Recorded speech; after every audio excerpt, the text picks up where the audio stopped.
મિત્રો, પશ્ચિમ એશિયામાં ફરી એકવાર યુદ્ધના ભયાનક વાદળો ઘેરાયા છે. અમેરિકા અને ઈરાન વચ્ચેનો તણાવ હવે ચરમસીમાએ પહોંચી ગયો છે. હોર્મુઝની સમુદ્રની સરહદથી લઈને સૈન્ય મથકો સુધી બંને દેશો આમને સામને આવી ગયા છે. અમેરિકી સેનાએ ઈરાન પર અત્યાર સુધીનો સૌથી મોટો ભયાનક હુમલો કર્યાનો દાવો કર્યો છે. તો બીજી તરફ ઈરાને આ હુમલાને આંતરરાષ્ટ્રીય નિયમોનું ઉલ્લંઘન ગણાવીને અમેરિકાને ખુલ્લી ચેતવણી આપી દીધી છે. આ સમગ્ર બાબતને લઈને વિસ્તારથી વાત કરીશું, કારણ કે આંતરરાષ્ટ્રીય સ્તરથી યુદ્ધને લઈને સૌથી મોટા સમાચાર સામે આવી રહ્યા છે અને એ વિડીયોને અંત સુધી જરૂર જોજો, કારણ કે ઈરાન અને અમેરિકાને લઈને ફરીથી યુદ્ધ શરૂ થઈ ચૂક્યું છે, જેને લઈને સૌથી મોટી અપડેટ સામે આવી રહી છે. તેના વિશે વિસ્તારથી જણાવીશું અને વિડીયોમાં આગળ વધતા પહેલા અમારી ચેનલને સબસ્ક્રાઇબ જરૂર કરી લેજો. સાથે જ બેલ આઇકન પર ક્લિક કરવાનું ભૂલશો નહીં, જેથી નવા વિડીયોની નોટિફિકેશન તમને મળતી રહે. મિત્રો, સૌથી પહેલા વાત કરીએ અમેરિકાના એક્શનની. અમેરિકી સૈન્ય વડાએ સત્તાવાર જાહેરાત કરી છે કે તેઓએ ઈરાન વિરુદ્ધ હવાઈ હુમલાની એક નવી અને ભયાનક લહેર શરૂ કરી દીધી છે. અમેરિકાનો દાવો છે કે આ ઓપરેશન સફળ રહ્યું છે અને ઈરાનની અંદર આવેલા ડઝનબંધ સૈન્ય ઠેકાણોને ધ્વસ્ત કરી દેવામાં આવ્યા છે. તેવો દાવો અમેરિકાના સૈન્ય સંગઠને કર્યો છે. આ હુમલા પાછળ વોશિંગ્ટનનો હેતુ સ્પષ્ટ છે: હોર્મુઝની ખાડીમાં આંતરરાષ્ટ્રીય જહાજો પર થતા હુમલાને રોકવા અને ઈરાની સૈન્ય તાકાતને નબળી પાડવી. અમેરિકી સંરક્ષણ મંત્રાલયના જણાવ્યા અનુસાર આ મિશનમાં આધુનિક યુદ્ધ હથિયારોનો ઉપયોગ કરવામાં આવ્યો છે તેવું પણ જાણવા મળી રહ્યું છે. આકાશમાંથી ફાઇટર જેટે બોમ્બમારો કર્યો છે, તો સમુદ્રમાંથી નૌકાદળના શક્તિશાળી યુદ્ધ જહાજોએ મિસાઇલો છોડી છે.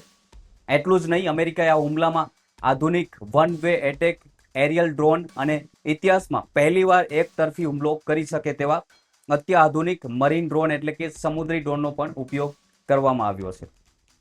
અમેરિકાનું કહેવું છે કે આ હુમલામાં ઈરાનની એર ડિફેન્સ સિસ્ટમ, દરિયાકાંઠાના રડાર સ્ટેશનો અને મિસાઇલ લોન્ચિંગ પેડ્સને સીધું નિશાન બનાવવામાં આવ્યું છે. પરંતુ ઈરાન આ હુમલા સામે ઝૂકવા માટે તૈયાર નથી. ઈરાનના વિદેશ મંત્રાલયે આ હુમલાની આકરા શબ્દોમાં નિંદા કરી છે. ઈરાને અમેરિકાના એક્શનને જંગલી હુમલો ગણાવ્યો છે અને કહ્યું છે કે આ સંયુક્ત રાષ્ટ્ર એટલે કે યુએનના ચાર્ટરનું ઉલ્લંઘન કર્યું છે અમેરિકાએ, તેવું ઈરાનનું કહેવું છે. ઈરાનના વિદેશ મંત્રાલયે આરોપ લગાવ્યો છે કે આ હુમલામાં ઈરાની સૈન્ય સરહદો જ નહીં પરંતુ સામાન્ય ટ્રાન્સપોર્ટ ઇન્ફ્રાસ્ટ્રક્ચર, માછીમારીની બોટો, માલવાહક જહાજો અને હવામાન વિભાગની કચેરીઓને પણ નિશાન બનાવવામાં આવી છે, જે સીધો યુદ્ધ અપરાધ છે. આ મહાયુદ્ધમાં હવે માત્ર અમેરિકા, ઈરાન જ નહીં પરંતુ આસપાસના ખાડી દેશો પણ લપેટમાં આવી ગયા છે. ઈરાને અમેરિકાને મદદ કરનારા તમામ પડોશી દેશોને સીધી અને આખરી ચેતવણી આપી દીધી છે કે જો કોઈ દેશ પોતાની ધરતીનો ઉપયોગ ઈરાન પર હુમલો કરવા માટે કરશે તો તેને પણ દુશ્મન ગણીને તેના પર વળતો પ્રહાર કરવામાં આવશે. અમેરિકાના પ્રચંડ હુમલા બાદ હવે ઈરાનની સાંસદમાં ખૂબ જ તીખી પ્રતિક્રિયા જોવા મળી રહી છે. ઈરાનના વરિષ્ઠ સાંસદ અબોલ ફાઝલ દ્વારા વોશિંગ્ટનની રણનીતિ પર આકરા પ્રહારો કરવામાં આવ્યા છે. ઈરાની સાંસદે દાવો કર્યો છે કે અમેરિકાનું આ આખું સૈન્ય અભિમાન સંપૂર્ણપણે બેકફાયર થયું છે, એટલે કે અમેરિકાને પોતાનો જે દાવ છે તે ઊંધો પડ્યો છે. તેમના મતે આ યુદ્ધમાં અમેરિકાને અબજો ડોલરનો ધુમાડો કરવા છતાં કોઈ ચોક્કસ પરિણામ મળ્યું નથી. ઉલટાનું અમેરિકી નાગરિકો પર મોટો આર્થિક બોજ આવી ગયો છે. ઈરાની સાંસદે સનસનાટીભર્યો આંકડો પણ આપ્યો છે કે અમેરિકાએ અત્યાર સુધીમાં આ વિસ્તારમાં 30,000થી વધુ હુમલા કર્યા છે, પરંતુ આટલા મોટા પાયે કરાયેલા હુમલાઓ છતાં વોશિંગ્ટન પોતાના સૈન્ય લક્ષ્ય હાંસલ કરવામાં સંપૂર્ણ નિષ્ફળ રહ્યું છે. અબોલ ખાબલ અને જે સાંસદ છે અબોલ ખાબલ તેમણે જણાવ્યું છે અને તેમણે મોટો દાવો પણ કર્યો છે કે આ યુદ્ધના કારણે અમેરિકાના દરેક નાગરિક પર અંદાજે $1,000નો આર્થિક બોજ પડ્યો છે. એટલે કે અમેરિકી જનતાના ટેક્સના પૈસા ઈરાન સામે નિષ્ફળ યુદ્ધમાં વેડફાઈ રહ્યા છે. આ વિવાદનું મુખ્ય કેન્દ્રબિંદુ બનેલી છે હોર્મુઝની ખાડી એટલે કે સ્ટેટ ઓફ હોર્મુઝ, જે ઈરાને તેને લઈને પણ મોટું નિવેદન આપ્યું છે. ઈરાનના સાંસદે દ્વારા જે હાલમાં નિવેદન આવ્યું છે તેમાં તેમણે જણાવ્યું છે કે અમેરિકાએ આ વિસ્તારમાં તણાવ વધાર્યો તે પહેલા હોર્મુઝની ખાડી આંતરરાષ્ટ્રીય જહાજો માટે સંપૂર્ણ રીતે ખુલ્લી હતી. અને ત્યાંથી સુરક્ષિત અવરજવર થતી ઘણી બધી જે બોટો હતી અથવા જહાજો હતા તે આરામથી પસાર થઈ રહ્યા હતા. પરંતુ અમેરિકાની સૈન્ય દખલગીરી અને હુમલા બાદ હવે આખો દરિયાઈ માર્ગ બંધ થઈ ગયો છે. હાલમાં એ પણ મિત્રો સમાચાર મળી રહ્યા છે કે સ્ટેટ ઓફ હોર્મુઝ ફરીથી બંધ કરી દેવામાં આવ્યો છે, જેની સીધી અસર આપણા દેશમાં અને તમામ દેશો પર આર્થિક બોજ તરીકે પડવા જઈ રહી છે તેવું પણ આંતરરાષ્ટ્રીય મીડિયામાં ચર્ચામાં છે. વેપારી જહાજોની અવરજવર સંપૂર્ણપણે ઠપ થઈ ગઈ છે, જેના માટે સીધું અમેરિકા જવાબદાર છે.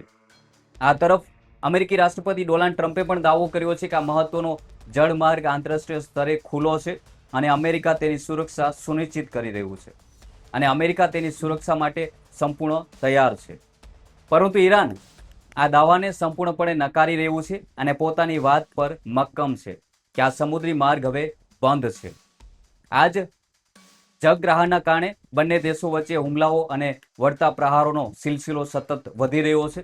ઈરાનના સાંસદ જેમનું નામ છે હોજરે વંદે, તેમણે અમેરિકી રાષ્ટ્રપતિ પર સીધો પ્રહાર કર્યો છે અને કહ્યું છે કે ડોનાલ્ડ ટ્રમ્પે આ યુદ્ધથી ડોનાલ્ડ ટ્રમ્પને શું હાસિલ કર્યું છે તેનો જવાબ તેમણે પોતાની જનતાને અને દુનિયાને આપવો પડશે તેવું ઈરાનના જે સાંસદ છે જેમનું નામ અમે તમને કહ્યું કે જોહર વંદે આવું આકરો પ્રહાર કર્યો છે. ટ્રમ્પને આ નિષ્ફળ સૈન્ય કાર્યવાહી માટે જવાબદાર ઠેરવવા જોઈએ તેવું પણ તેમણે નિવેદન આપ્યું છે.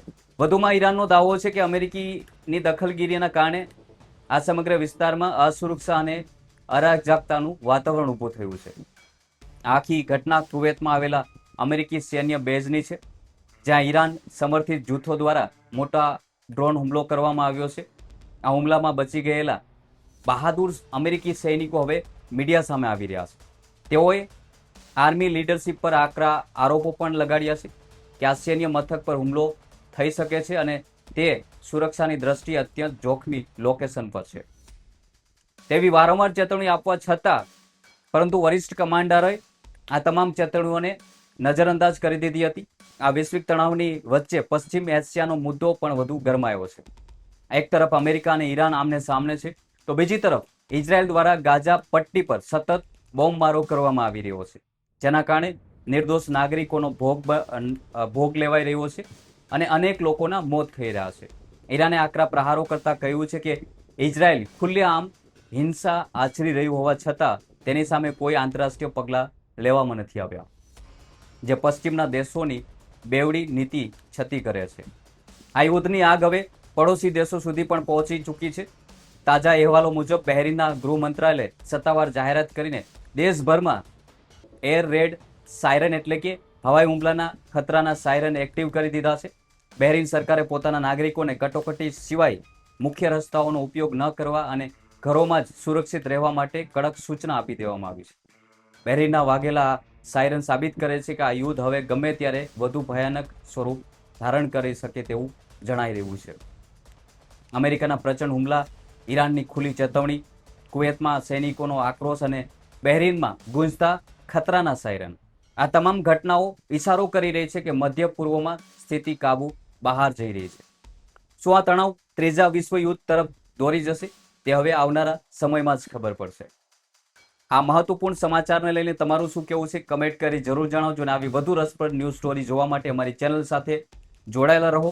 સાથે જ વિડીયોને વધુમાં વધુ શેર કરો વોટ્સઅપ ગ્રુપમાં, ઇન્સ્ટાગ્રામમાં અને તમામ સોશિયલ મીડિયા પર, જેથી લોકો સુધી યુદ્ધને લઈને આંતરરાષ્ટ્રીય મીડિયામાં જે ચાલી રહેલી ખબરો છે તેના વિશે વિગતવાર માહિતી મળે.